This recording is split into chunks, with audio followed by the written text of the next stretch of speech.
Halo Sobat Profesional, welcome to Connecting Time with Foster & Bridge Indonesia.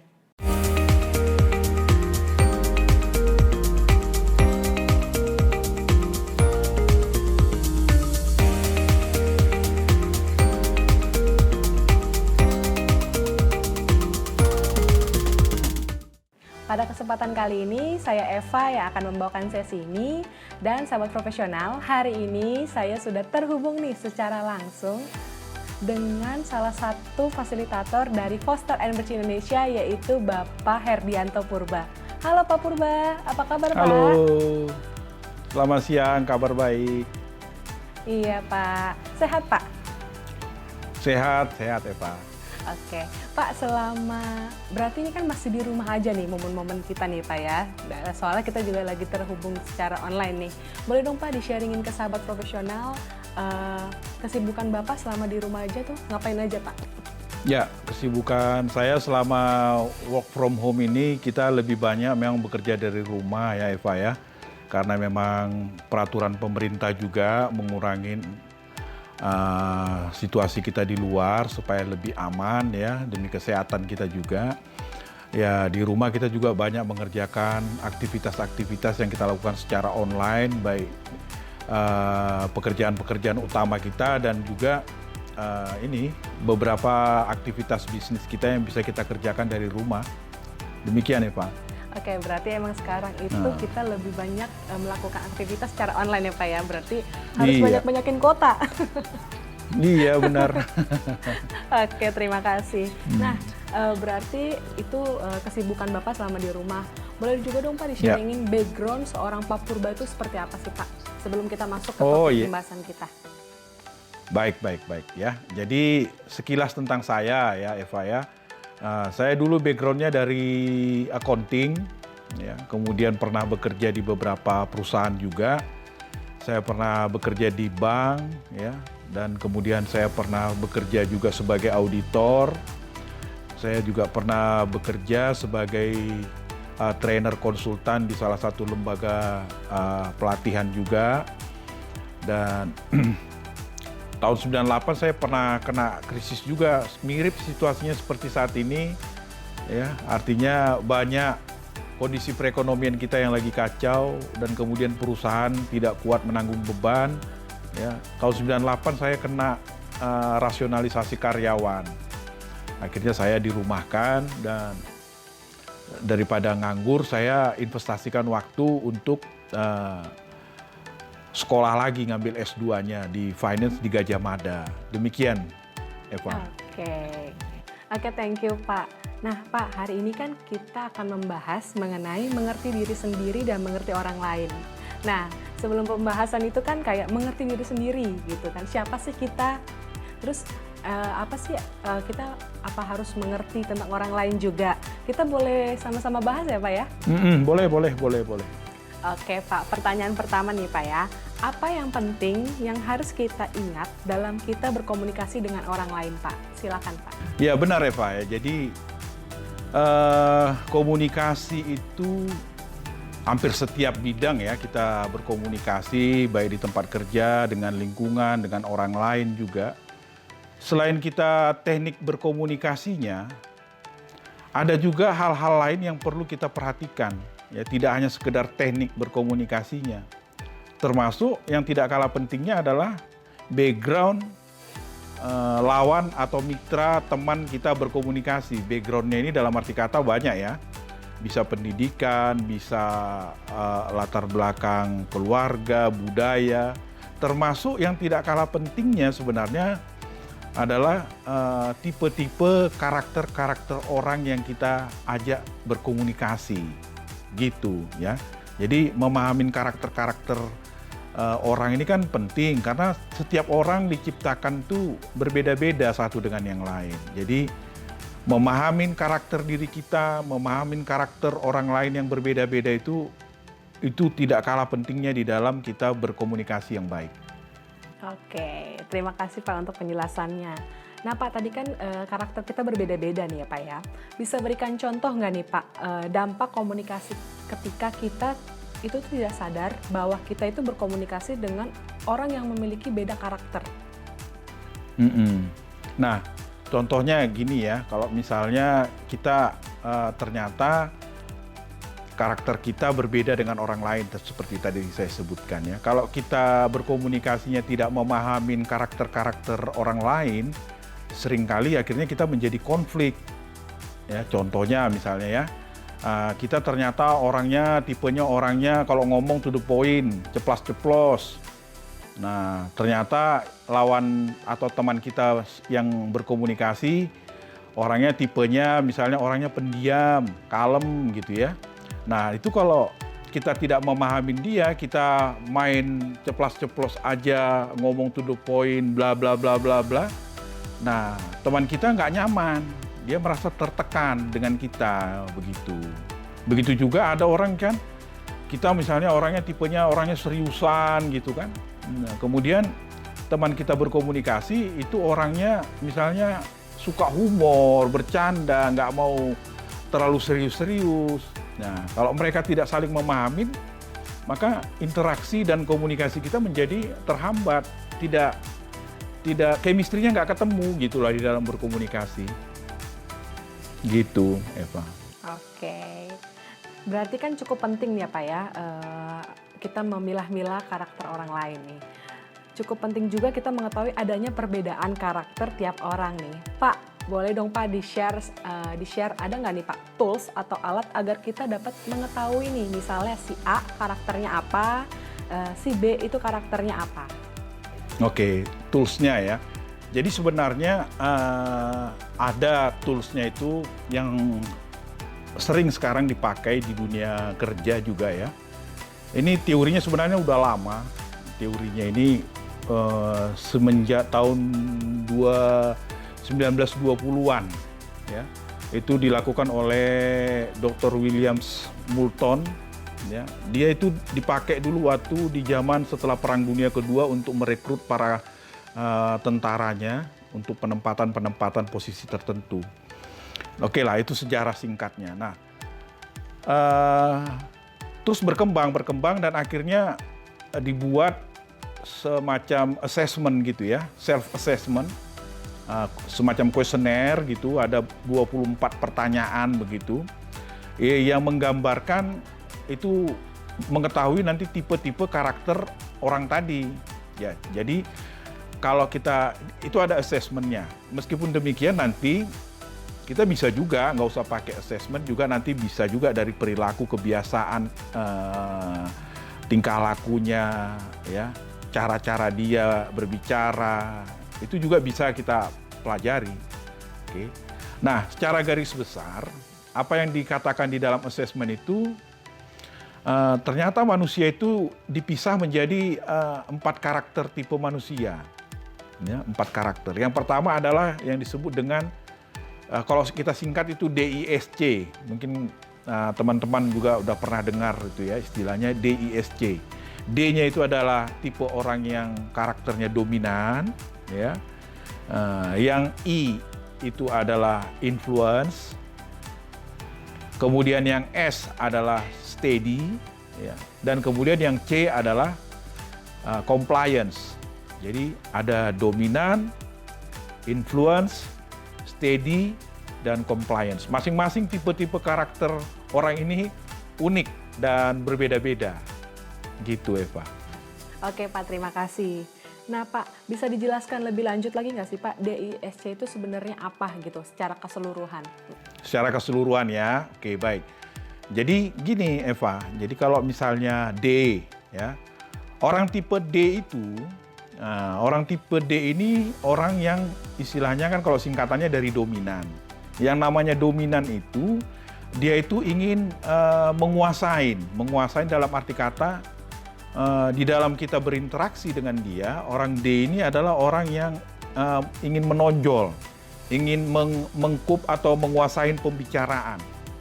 Bahkan tanpa ditanya, kadang-kadang dia lebih proaktif untuk berbicara lebih dahulu.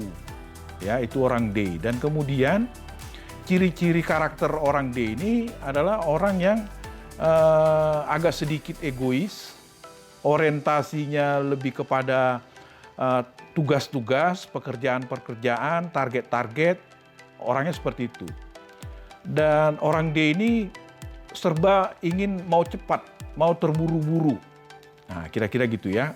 Jadi orangnya ini nggak suka berbasa-basi, kalau ngomong ceplas-ceplos, to the point, ke inti-intinya. Nggak suka yang terlalu jelimet, detail itu dia nggak suka. Ya. Nah, itu sekilas tentang D. Yang kalau karakter orang I itu gimana? Tadi itu adalah singkatan dari influence. Orang influence itu adalah yang namanya influence berarti dia pengaruh. Ya, dia gampang sebenarnya mempengaruhi orang lain karena dia memang orangnya sosial, mudah bergaul, networkingnya luas, suka humor, suka bercanda, orangnya rame, ya, hahi sana sini gitu, ya. Nah, itu orang I. Ya, orang ini memang orangnya nggak suka hal-hal yang terlalu serius-serius, ya. Dia orangnya santai, ya. Urusan pekerjaan mah ntar aja dulu, yang penting kita kongko-kongko dulu, cerita-cerita dulu, humor-humor dulu gitu, ya. Itu orang I itu kayak gitu, ya. Nah, kemudian ada orang yang S tadi. Orang S ini adalah singkatan dari steady. Steady itu tenang, ya. Tenang artinya kalem. Orang S ini orangnya agak pendiam, kalau nggak diajak ngomong dia diam, ya. Kalau ngomong juga seperlunya, ya. Nah, orang S ini dia tertib, tidak terlalu banyak berbicara juga tidak. Kalau mengerjakan suatu pekerjaan ya selesai satu baru pekerjaan yang lain, ya. Kalau ngomong seperlunya. Dan orangnya ini ngalah, suka mendengarkan orang lain. Nah, memang semua masing-masing karakter ada plus minus ya, plus minusnya ada. Kalau orang S ini dia ya itu tadi, agak lama kalau diminta untuk mengambil sikap atau keputusan. Ya, dia perlu tanya sini dulu, tanya situ dulu, kira-kira begitu ya, minta pendapat. Orangnya kekeluargaan banget, pertemanan paling penting bagi dia. Itu orang S. Yang satu lagi, terakhir yang tipe yang keempat yaitu adalah tipe orang compliance, C. Nah, orang tipe C ini namanya comply. Comply itu adalah taat aturan. Ya, orang C ini adalah orang yang kritis. Selalu bertanya, ingin tahu lebih jauh gitu ya. Ingin bukti, ingin fakta, ingin data, ingin penjelasan detail. Berpikirnya sistematis, nggak bisa asal sembarangan gitu ya. Karena dia memang orang penuh perhitungan. Otak kirinya kuat banget tuh orang C. Jadi orang C ini termasuk golongan tipe orang yang seriusan. Ya, apa-apa dipikirin gitu ya. Nah, dia juga termasuk kalau di dalam interaksi kita berkomunikasi termasuk kategori orang yang pendiam. Nggak terlalu banyak ngomong. Kalau kita ngomong juga dia menganalisa gitu. Nah, kalau ngomong pun dia cenderung kalau dalam suatu komunikasi, dia itu malah justru seringkali bertanya gitu, daripada ngasih pendapat ini dan sebagainya. Gitu Eva, keempat tipe karakter orang yang DISC tadi. Oke, terima kasih Pak untuk penjelasannya. Nah Pak, sebelum kita ke iklan nih, menurut Pak Purba nih, di antara personality tipe D, I, S, dan C, apa ada yang lebih bagus Pak daripada yang lain? Oke, nah jadi memang tipe-tipe karakter manusia ini tadi, ada 4 tadi ya, tidak ada yang baik, tidak ada yang jelek. Jadi maksud saya adalah masing-masing tipe ini punya masing-masing talenta, kelebihan, dan kelemahannya masing-masing. Jadi contoh ya, misalnya D. Kalau D kebaikannya 1 misalnya, orangnya cepat mengambil sikap, keputusan. Tapi di sisi lain dia punya kelemahan. Karena cepatnya mau ngambil sikap, mau terburu-buru, seringkali keputusan yang dia ambil salah. Itu contoh 1. Orang D kalau ngomong ceplas-ceplos, sana sini bla bla bla bla bla. Nggak tahu dia, yang diajak ngomong orangnya tipenya kalem. Orang yang kalem S tadi tersinggung. Nah, itu kan sisi kelemahan juga. Begitu juga misalnya dari sisi tipe influence tadi. Orang influence kan orangnya rame, nggak mau seriusan, ya. Nah, kalau dia dilayanin terus, diajak ngobrol basa-basi, ngalur ngidul istilahnya kita itu ya. Nah, kerjaan jadi lama rampungnya kan. Ya, karena asik bercanda, ini kerjaan entah kapan, padahal misalnya deadline waktu udah mau segera, ya. Nah, itu di sisi positifnya ya itu tadi, dia gampang berteman, banyak teman, gampang mempengaruhi orang, bersosialisasi, dia luas orangnya. Itulah orang I. Meskipun ada sisi-sisi kelemahannya. Ya, dia pelupa, tidak terlalu orientasi tugas, maka kadang-kadang kerjanya jadi banyak terbengkalai, tertunda gitu. Nah, beda lagi nanti dengan orang S. Banyak positifnya juga orang S. Orang S ini, orang steady tadi adalah orang yang memang di dalam dunia kerja juga dibutuhkan. Orang yang perlu keteraturan, nggak perlu banyak ngomong, banyak bekerja, nah, gitu ya kan. Orangnya tekun, mengerjakan satu harus selesai satu, baru yang lain gitu ya. Nggak perlu banyak ngomong-ngobrol sana-sini, yang penting pekerjaan dia kerjakan. Dan dia kalau ada konflik di antara teman, dia menjadi pendengar yang baik. Itu orang S. Tapi di sisi lain, orang S juga punya kelemahan. Nah, kelemahan orang S ini yaitu tadi, di saat kita ada contoh, misalnya ada perubahan-perubahan pekerjaan yang harus segera kita switch, perlu kecepatan, misalnya karena beban pekerjaan lagi peak session misalnya, dia nggak bisa diburu-buru pekerjaannya. Dan kemudian orangnya agak sedikit baperan. Nah, inilah orang S tadi. Nah, itu yang S. Yang terakhir yaitu yang tipe C. Juga punya plus minus. Orang C ini dia orangnya detail. Ini memang di dalam dunia pekerjaan butuh orang-orang yang detail. Karena supaya tidak mengambil sikap keputusan yang salah, kan perlu ketelitian, pertimbangan yang matang, dasar yang kuat begitu. Ya, pemikiran yang tajam. Apalagi misalnya diharapkan untuk problem solving misalnya, kan butuh orang-orang yang kuat berpikirnya. Nah, tapi meskipun ada kekuatannya, tetap juga masing-masing punya kelemahan. Ya, orang C ini sisi kelemahannya yaitu tadi, ya. Kadang-kadang dalam situasi-situasi genting, kecepatan kan diperlukan. Nah, dia ini susah. Nah, kadang-kadang juga hal-hal yang terlalu tidak signifikan pun, misalnya tidak terlalu material lah, nggak usah terlalu pertimbangan banget gitu ya, sama dia nggak bisa. Nah, ini jadi ngerem terus. Nah, ini yang salah satu kelemahannya juga. Jadi masing-masing tipe ini semua baik, Eva ya, semua baik. Tinggal bagaimana kita menempatkan yang baik-baiknya dan mengurangi yang kelemahan-kelemahannya. Gitu saya kira. Oke Pak, terima kasih. Berarti semua personality tipe yang DISC itu punya kelemahan dan kelebihannya masing-masing ya Pak ya? Kelebihan, iya itu poinnya. Oke, Pak, sebelum kita lanjut lagi nih, Eva mau iklan dulu ya Pak ya? Oke, siap. Sahabat profesional, jika sahabat profesional baru pertama kali menyaksikan video ini, jangan lupa untuk di-like, di-subscribe, dan di-share juga ya ke sahabat profesional lainnya. Oke Pak, kita lanjut lagi ya. Jadi nih Pak, kalau di tempat kerja kita dapat menerapkan pengetahuan DISC ini tuh seperti apa sih Pak?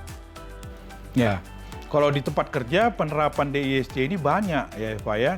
Terutama misalnya kalau kita urusan kerja antara atasan dengan anak buah. Ya, atasannya misalnya tipenya D. Dia harus tahu tipe karakter anak buahnya seperti apa. Bagaimana supaya mendorong anak buahnya berkinerja dengan baik dengan cara mendekatinya bagaimana. Nah, bukan berarti harus selamanya anak buah itu mengikuti gaya atasan. Atasan juga harus bisa menyelami, memahami karakter tipe masing-masing anak buahnya supaya komunikasi, kerjasama yang baik didapatkan. Misalnya contoh, untuk tipe S, atasan harus bisa, jangan misalnya kalau dia tipe D, janganlah selalu ngomongnya harus tok gitu kan, harus dirangkul orang S. Orang I yang suka bercandaan dulu, layanin. ya, supaya nanti pelan-pelan baru kita sampaikan maksud dan tujuan kita.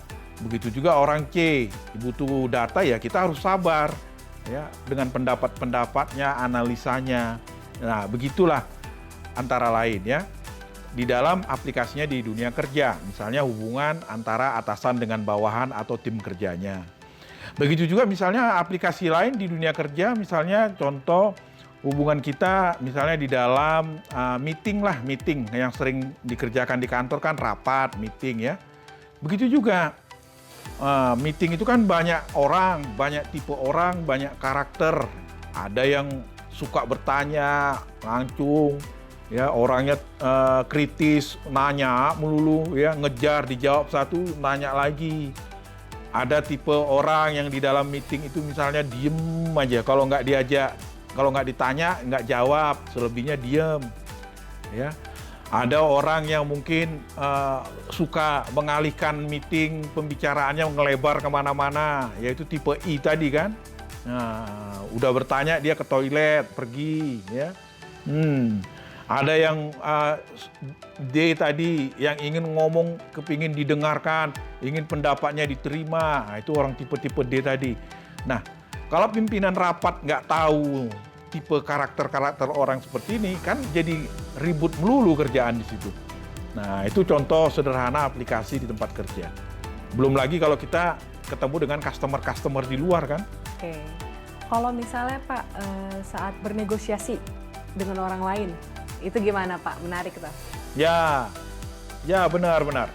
Nah, kelanjutannya tadi ya, jadi kalau kita ketemu dengan orang luar, customer kita atau supplier kita mau bernegosiasi. Ini penting banget selain di bidang teknik bernegosiasinya saja, memahami karakter orang juga harus perlu. Kenapa? Karena kita bernegosiasi dengan orang, makhluk hidup. Yang tipenya tadi udah jelas-jelas satu dengan yang lain berbeda-beda. Ya. Jadi kalau misalnya kita sudah mengetahui ini, di dalam bernegosiasi akan lebih mempermudah kita untuk mencari yang win-win solution. Karena kan manusia itu makhluk hidup lah ya, itu akan mencari sesama jenisnya yang sama. Ya, chemistry akan ketemu. Kalau customer dalam bernegosiasi misalnya orangnya tipe D, dak ngomong. Nah, kita iramanya juga harus bisa menyesuaikan. Jangan lambat-lambat, jangan diajak bercanda-canda terlalu lama. Meskipun orang D tidak selalu harus tugas, ada bercandanya, cuman porsinya kecil. Nah, masuklah ke sana orang D ya. Nah, dan kemudian jangan terlalu ngotot dengan maunya kita, karena orang D nggak mau digitukan. Orang D itu mau kita berada di bawah dia.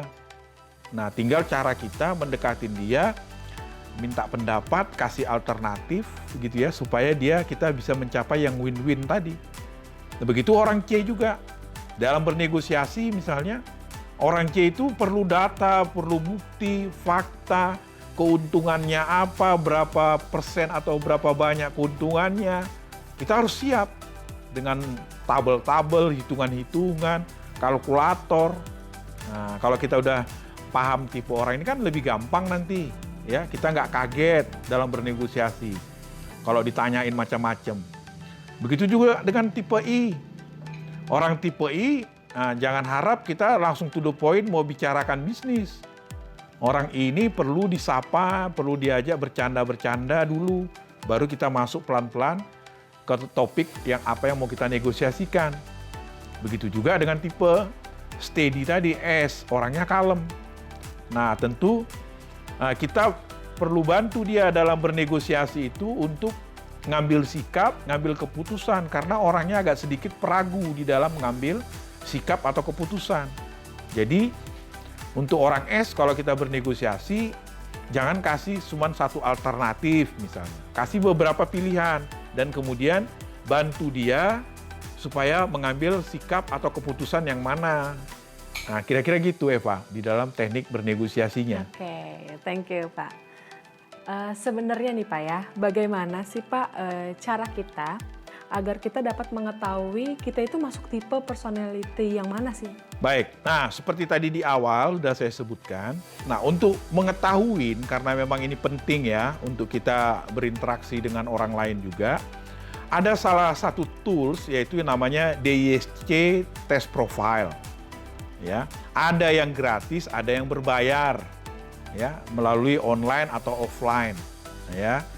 Di toko-toko buku juga ada itu kuesioner-kuesionernya, bisa dipakai untuk mengidentifikasi.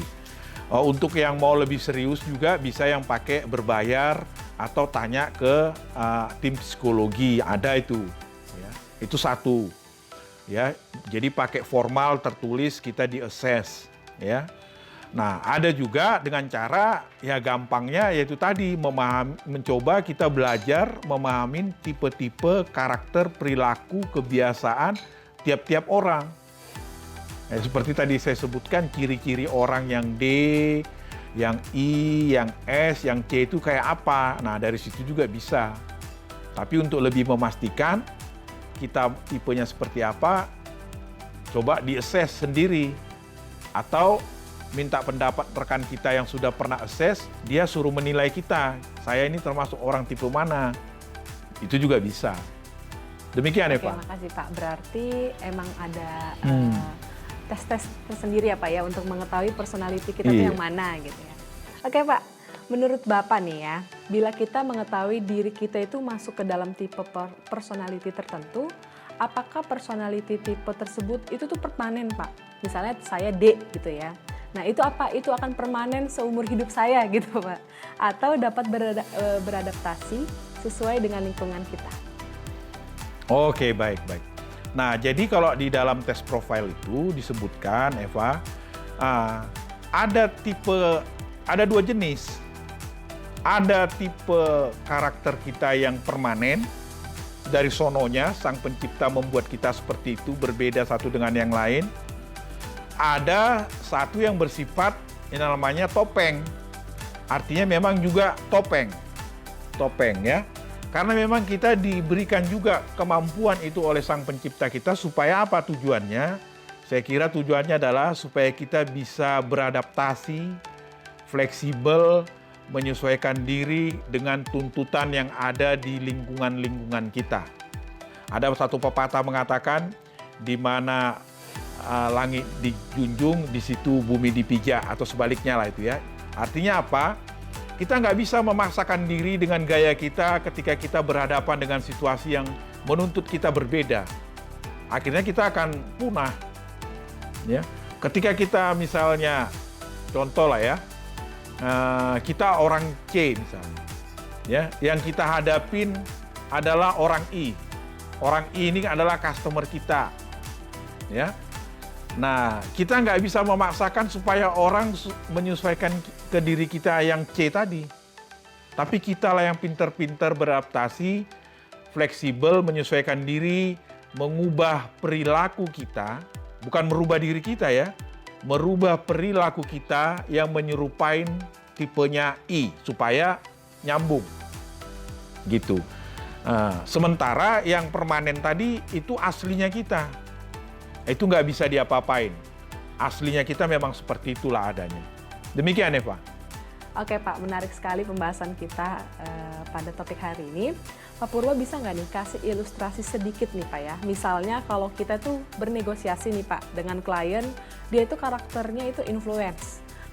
Tapi kita itu memiliki karakter yang dominan. Kira-kira strategi kita tuh harus gimana sih, Pak? Silakan, Pak. Nah, tetap kembali lagi, kalau kita udah mengetahui tipenya kita dan tipenya orang lain, ya, lalu kita lah yang harus menyesuaikan. Mau kita tipe D, tipe C, tipe S, ketika kita berhadapan dengan tipe yang berbeda, misalnya tadi disebutkan tipe I, kita lah yang harus menyesuaikan diri, mengubah gaya perilaku kita seperti orang I. Orang I maunya diapakan? Orang I maunya diajak bercanda, ngomong jangan terlalu serius, ya. Dia perlu dan membutuhkan pujian-pujian, sanjungan-sanjungan, ya, dia angkat, dipuji-puji apa yang dia ini. Nah, kita harus bisa begitu. Oke, terima kasih Pak untuk penjelasannya. Menarik nih untuk pembahasan kita yaitu mengerti diri sendiri dan mengerti orang lain. Dan kita juga sudah Ya. belajar mengenai personality tipe-tipe yang tadi ada D, Hmm. I, S, dan C. Terima kasih Pak untuk sharing-sharingnya. Pembahasannya sudah selesai nih Pak. Iya Pak, semoga video ini dapat bermanfaat ya Pak ya. Bagi Siap. sahabat profesional yang mendengarkan dan menyaksikannya. Oke. Pak Purba, sehat-sehat terus Pak. Semoga nanti Terima kita bisa kasih. bikin video bareng lagi ya Pak ya. Oke, terima kasih Eva. Mudah-mudahan bermanfaat ya. Iya. Sebelumnya ada nggak nih Pak kata-kata terakhir dari Bapak untuk penutup di video kali ini? Oke, baik. Ya, untuk penutup saya tentang DISC ini ya. Nah, supaya kita berhasil di dalam interaksi sosial kita dengan orang lain, cobalah terlebih dahulu memahami diri sendiri supaya bisa juga memahami orang lain, supaya kita berinteraksi dengan baik. Jangan paksakan orang lain yang mau mengerti kita, tapi sebaliknya, kitalah yang mencoba menyesuaikan diri, beradaptasi untuk bisa mau memahami orang lain. Ketika kita mau memahami orang lain terlebih dahulu, interaksi kita akan menjadi lebih baik dan dia akan lebih bisa kita dekatin dengan lebih baik lagi. Demikian, Eva. Oke, terima kasih Pak Purba untuk kesempatannya dan sahabat profesional, itu tadi percakapan Eva dengan Pak Purba. Jangan lupa untuk di-like video ini, di-subscribe bagi yang belum subscribe, dan di-share juga ke sahabat profesional lainnya agar tidak ketinggalan updatean video-video terbaru dari Foster & Indonesia. Sampai bertemu kembali di video Connecting Time selanjutnya dengan tema-tema menarik lainnya. Bye-bye! Bye-bye.